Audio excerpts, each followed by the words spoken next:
Hi, folks. Glad you're here because we need to talk. America in 2025 feels less like a country and more like a group project where the loudest, least competent person keeps stealing the mic, and somehow they still think they're the victim. The culture war has officially jumped the shark, grown legs, and now it's sprinting straight into your kid's locker room.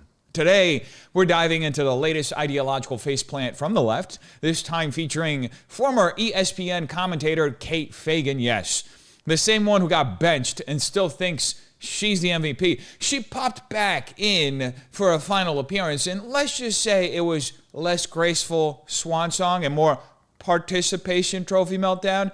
The topic, well, you guessed it, trans kids in sports, because apparently if you don't think a 16-year-old boy should be smashing records in girls' track meets, then you're one step away from joining the Taliban.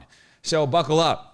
We're about to untangle the knots in this progressive pretzel logic and take a closer look at how the modern left manages to preach equality while rewriting the rule book mid-game. Well, listen, being on this show has been a privilege and a platform, and I know it's my last time on it, and I want to say something worthy of that privilege and platform, and that is this, that trans kids deserve to play sports. Think about what you remember from your time playing sports. Like 99% of it is finding that jersey for the first time, your favorite number, community, joy, those high fives. It's that moment when you have a great play with a teammate. It's the feeling of belonging, and it does not know gender. And trans kids deserve that the same as everybody else does. And Tony, this space has, on Around the Horn, it's been about diversity and inclusion and lifting up new voices, because sports is joy and sports is humanity. And the more people who have that, the better. And Tony, I love you, so thanks for having me back on. It's also apparently that moment where a boy breaks a girl's nose by spiking the volleyball harder than she's ever taken it to the face. And somehow, we're all supposed to clap because, hey, at least he felt included. This is where we are in 2025, folks. The progressive project has reached a stage where feelings matter more than fairness, where reality bends to accommodate ideology, and where basic biological differences are treated like hate speech. Kate Fagan's farewell sermon on ESPN wasn't a tribute to sports. It was a eulogy, not for inclusion, but for reason. Now let's break down what just happened here. Fagan, once a sports analyst, now fully transformed into a self-appointed prophet of gender theology, used her final moments on air to push a moral appeal wrapped in nostalgia. Trans kids deserve to play sports, she says, because sports are about joy and belonging. Well, that's a nice sentiment. It's also deeply dishonest. Literally no one is stopping kids from playing sports. What's being challenged is whether biological males should be competing against biological females in categories designed for fairness, safety, and opportunity. But that's the bait and switch. Reframe a legitimate debate about competitive integrity as if it were about playground access and friendship bracelets. This is a classic move from the modern left. Emotionalize the issue, strip it of all complexity, then accuse anyone who disagrees of cruelty. Fagan doesn't argue the merits. She invokes childhood memories, good vibes, and identity buzzwords. Why? Because if we actually debated the facts, like bone density, muscle mass, or NCAA stat trends, her position would collapse faster than Bud Light's market share after Dylan Mulvaney did that commercial. So instead, we get a sermon. Sports are humanity. Joy knows no gender. Inclusion above all else. It all sounds poetic until your daughter misses the podium thanks to a mediocre male athlete who identifies differently that week just so he can score some points. Now, what we're seeing here is not just a cultural confusion, it's the institutionalization of delusion. ESPN, like most major media outlets, has traded critical thinking for compliance. The talking points don't evolve, they just ossify, and the people who repeat them are rewarded with moral virtue, applause, and professional insulation until, of course, they're no longer useful. Fagan was once the voice of new ideas at ESPN. Now she's saying goodbye, clutching the last cultural grenade she could throw on her way out. But this moment also reveals something deeper. It's not just about sports, it's about the re-engineering of identity, the erasure of boundaries, the rejection of any structure that doesn't conform to personal self-perception. The left's fixation on inclusion has become so obsessive, it's now exclusive. If you disagree, you're out. Science, bigotry. Competition, oppression. Boundaries, straight up violence. And under this dogma, even the most sacred things like fairness, safety, and the developmental journey of young women become collateral damage. And we didn't get here overnight. This is the result of years of academic rot, activist pressure, and cowardly leadership. It's what happens when institutions decide their job isn't to uphold standards, but to mirror the loudest voices on Twitter. In a sane world, someone on that panel would have pushed back, asked a real question, cited an actual fact, but in 2025, that would be heresy. And so Kate Fagan signs off, not with insight, but with complete indoctrination. If the left wants to keep pretending that biological sex is irrelevant, fine. They can play it pretend.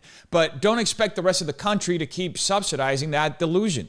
Eventually, reality asserts itself. The question is how many girls will get trampled before it does. And speaking of getting trampled, things got pretty tense outside this ICE facility in Newark where Democrat city officials decided to fisticuffs with ICE agents. Pretty sure that went just as you expect. Yeah, so here's what we know at this time. Steve and Natasha, Newark's Mayor Ross Baraka taken into custody around 3 o'clock. He was attempting to tour an ICE detention center in Newark. Here's what we know right now. He was on a tour of Delaney Hall with 3 other members of New Jersey's congressional delegation. Federal officials blocked his entry. We're told that an argument erupted, and Baraka attempted to enter through some sort of side gate. Those on scene say federal agents threw organizers to the ground. You can see him there. He's circled, trying to get through that gate and confronting a federal official there. They say that organizers were thrown to the ground. They then handcuffed the mayor and they hauled him off. He's being held in federal custody for trespassing. We've reached the point where mayors try to raid federal detention centers, then act shocked when the feds don't roll out the welcome mat. The story out of Newark is the perfect encapsulation of the current moment, a loud, theatrical collision between local political ego, federal authority, and a progressive ideology that no longer recognizes boundaries, legal or otherwise. Mayor Ras Baraka, backed by members of Congress, tried to storm Delaney Hall, an ICE detention facility, claiming it was illegally detaining immigrants. But here's a kicker. It wasn't some clandestine torture bunker. It's a federally operated facility. In other words, it's doing exactly what it's legally mandated to do, hold individuals pending immigration proceedings. But that didn't stop Baraka from trying to stage his own mini insurrection under the guise of justice. And to be clear, this wasn't justice. This was pure political theater, straight up performance. The optics were the point. A progressive mayor surrounded by cameras physically confronting the big bad immigration machine run by Trump. It's not governance, it's Instagram activism with a city budget. And it exposes the deep rot in how the modern left views the rule of law. They no longer see institutions as systems to improve, but as obstacles to bulldoze if they don't bend to the ideology of the moment. When Baraka didn't get the access he wanted, he didn't file suit. He didn't follow legal channels. He tried to break in through a side gate, literally.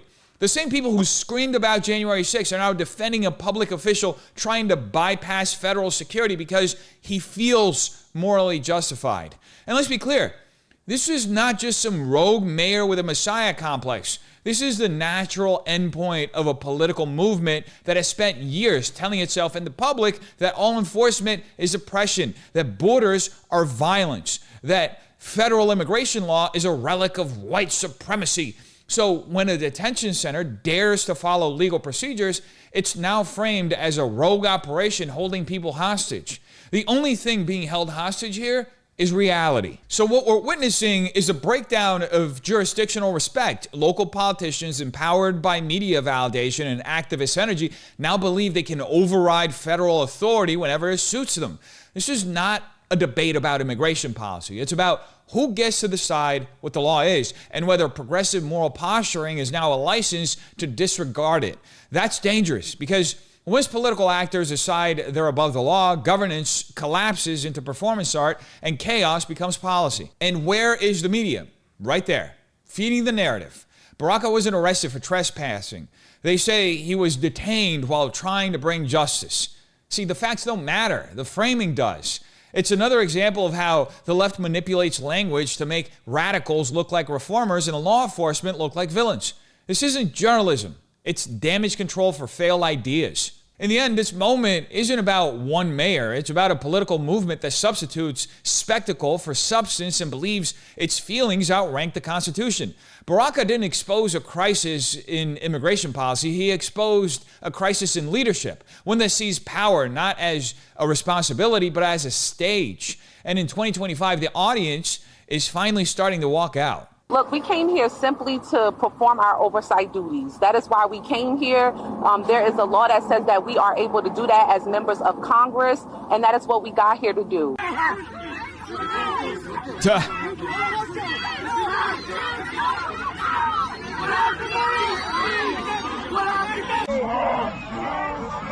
She punched him. This is what political power looks like in 2025 when it's divorced from principle and drunk on performance. Congresswoman LaMonica McIver of New Jersey says she was simply there to perform oversight at an ICE facility. Apparently, that now includes shoving federal officers, as we can see from this footage, because nothing says constitutional checks and balances like squaring up with a badge when you don't get it your way. The video doesn't lie. She pushed a law enforcement officer, but rather than address the behavior, she retreats behind a vague appeal to legal authority and accuses the facility of denying congressional access. In reality, she wasn't denied oversight. She was denied the spectacle. And so, like too many progressives in positions of power, she escalated. And let's be clear, this isn't just about a physical shove. It's about the mindset that underlies it. The belief that being morally right gives you the authority to bypass rules, disregard process, and act with impunity. McIver didn't show up as a neutral observer. She came in with a narrative already written, cameras ready, confrontation inevitable, and when the facility didn't roll out the red carpet, she didn't de-escalate. She got physical. This is what the modern left has become, addicted to optics, allergic to limits. This moment is a byproduct of years of institutional decay, academia, media, and activist networks run by Soros, which have cultivated a generation of politicians who see law enforcement not as a partner in governance, but as an enemy to be humiliated. They don't believe in oversight. They believe in override. When they say, we're just doing our jobs, what they often mean is we're looking for a fight we can post online so we can get likes. Because in a media ecosystem that rewards the outrage over outcome, the spectacle is the job. And so the rhetoric here is very revealing. McIver and others frame this intrusion as a moral crusade against injustice. They invoke oversight the same way activists invoke equity, not as a principle to preserve, but as a license to disrupt. But congressional oversight has rules, procedures, and protocols. It's not a blank check to intimidate federal employees and film your own heroism for social media. If a Republican congressman had laid hands on any sort of law enforcement agent, it would be a national crisis. But when a Democrat does it, the media spins it as a righteous act of defiance. This is how the left continues to hollow out public trust in institutions, by demanding access to the very structures they're actively undermining, by cloaking agitation in the language of accountability, and by turning every enforcement action into a political provocation. ICE isn't the real target here. Law, order, and national sovereignty are. Because if those things stand, the progressive narrative crumbles. So no, Congresswoman McIver wasn't performing oversight. She was performing for the oversight of her base, of her donors, of a media complex eager to paint chaos as courage. And the American people are left watching a government that looks less like leadership and more like a protest flash mob in suits. Now, I think it goes without saying that this is not sustainable. You cannot run a country where elected officials believe they are above the rules they swore to uphold. And yet, that's the natural endgame of an ideology that values identity over integrity and optics over order. McIver's shove wasn't just a moment of poor judgment. It was a symbol of a deeper disorder we've allowed to fester. And if we're serious about restoring trust in our government, it's time we stop mistaking rebellion for responsibility. And in other cringe Democrat news, communist fraud Bernie Sanders exposed himself as everything he claims to hate. You've gotten criticized from other people. Free Beacon says Bernie Sanders spent $221,000 on private jets fighting the Oligarchy tour, paid for by friends of Bernie Sanders. That you've spent millions of dollars in campaign funds on private jet travel over the years. How do you push back on both of those things? When's the last time you saw Donald Trump during a campaign mode at National Airport? No, it doesn't. But he's also not fighting the oligarchy. No. You run a campaign and you do 3 or 4 or 5 rallies in a week. The only way you can get around to talk to 30,000 people. Think I'm going to be sitting on a waiting line at United, waiting, 30,000 people are waiting? That's the only way you can get around. No apologies for that. That's what campaign travel is about. We've done it in the past. We're going to do it in the future. And you think that this is hitting a mark? You think it's scratching the itch that voters want to hear from? I think at a time when the people on top are doing phenomenally well, when seniors, working class people are struggling, people want to hear action to stand up to the people who have the wealth and the power and create an economy that works for all of us, not just the people on top. You almost have to admire the audacity. Bernie Sanders, America's most famous anti-capitalist communist millionaire, is back on the mic defending his frequent flyer status aboard private jets, and not just any private jets, but the ones paid for with campaign funds, all while railing against the people on top. The irony isn't just thick, it's quite literally first class. This is a man who has spent decades shouting about oligarchs from the tarmac of a Gulfstream. And when called out, his response, "You think I'm going to wait in line at United?" That's not a rebuttal. That's a confession. This man doesn't stand for the working class. He hates the working class. But this isn't just about hypocrisy. It's a snapshot of a much deeper rot in American political culture, especially on the left. The performative populism, the moral absolutism, the endless crusades against inequality led by people who would never share a coach seat with a very working class they claim to represent. Bernie isn't the outlier, he's the blueprint. A generation of progressive elites have learned that the language of class warfare is wildly profitable, especially when it's paired with a personal exemption from the standards they demand of everyone else. I mean, just look at AOC. She is the perfect encapsulation of that. And the justifications are always the same. It's for the cause. It's necessary. It's what campaign travel is about. As if the movement to tear down oligarchs requires you to live like one. Bernie frames it as logistics. How else can he speak to 30,000 people in a week? But let's be honest, the private jet isn't a tool, it's a symbol. It sends a message, not to the voters, but to the donors, the media, the progressive intelligentsia that fuels this whole charade. It's not about connecting with a working class, it's about maintaining status within a self-righteous, self-enforcing elite. This moment also exposes the left's favorite sleight of hand, attacking structures while benefiting from them directly. Bernie rails against the rigged economy but participates in it whenever convenient. He denounces oligarchs while living the life of a political celebrity. And his supporters excuse it because they believe the narrative, that as long as the intentions appear to be pure, the contradictions don't matter. But they do. Because movements that exempt their leaders from their own morality always end up corrupt. Always. What we're seeing is a collapse of moral consistency in public life. There was a time when populists, left and right, actually lived the values they preached. Now they just market them and hop on a plane so they can go complain about climate change. And the result is a deeply cynical political culture where the fighting for the little guy is just branding and power is cloaked in the aesthetics of rebellion. Sanders isn't standing up to the people who have the wealth and power. He is one of the people who have the wealth and power. And until the American left is willing to admit that, they're not challenging the system. They're cosplaying revolution while flying private to their next rally. This is today's progressive movement. Rage against the machine, just don't touch the minibar on the jet. So ask yourself this, how much of what we're told is moral conviction is really just market-tested theater? How many of the loudest critics of power are just angling for their own seat at the table? In a time when authenticity is manufactured and outrage is monetized, the real rebellion isn't parroting slogans, it's seeing through them. We're living in a culture where contradiction isn't a flaw, it's a feature. Where elites speak the language of the oppressed while flying over them at 40,000 feet sipping champagne.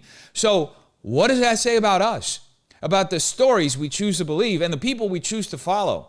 Maybe it's time we stop judging leaders by how loudly they shout justice and start asking who's really paying for the jet fuel. You tell me what you think in the comments down below. Have a terrific day. Peace.